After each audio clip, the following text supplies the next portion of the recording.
មនុស្សល្ងងពេកត្រូវគេបោល្ងល្ងើមករហូតមិនដឹងខ្យល់អីមិនអាចធ្វើអ្វីបានតែកំភ្លឹងខ្លួនឯងមួយដៃមនុស្សល្អពេញផែនដីបែមើលរំលង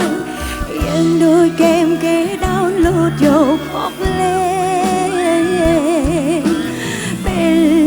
ម្នាក់ឯងឯកាម្ដងបែងដួងធ្វើតាមគេទៅឆ្វេងផងរួចទៅស្ដាំផងឥឡូវត្រូវសៅមកគេលែងត្រូវការយល់ច្រឡំ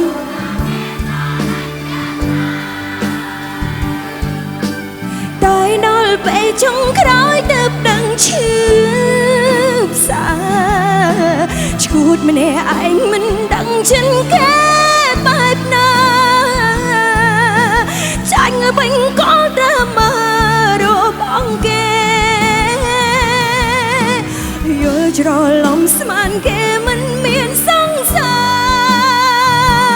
រក្រុមពេលឃើញឯកាម្នាក់ឯងទុំនេះតាមពិតមិនដែលធ្លាប់ស្រឡាញ់យ៉ាងទេ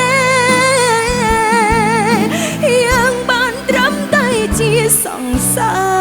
រលេងសាសំលេងឲ្យលើមួយបានអត់ជំរាបសួរអ្នកខាងគិរីវងខេត្តតាកែវចាអរគុណអ្នកចេះច្រៀងបទនឹងជួយច្រៀងខ្ញុំទាំងអស់គ្នាបានអត់យើងដូចហ្គេម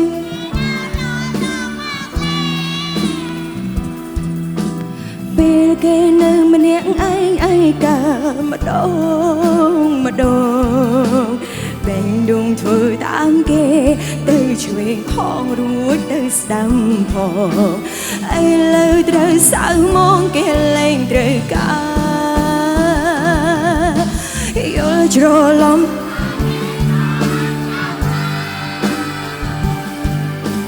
តែដល់ពេលចុងក្រោយទៅដឹងឈឺ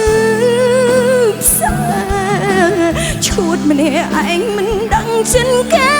បែបណា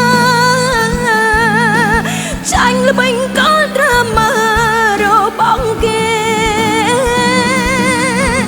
យល់ច្រឡំស្មានគេមិនមានសង្សារ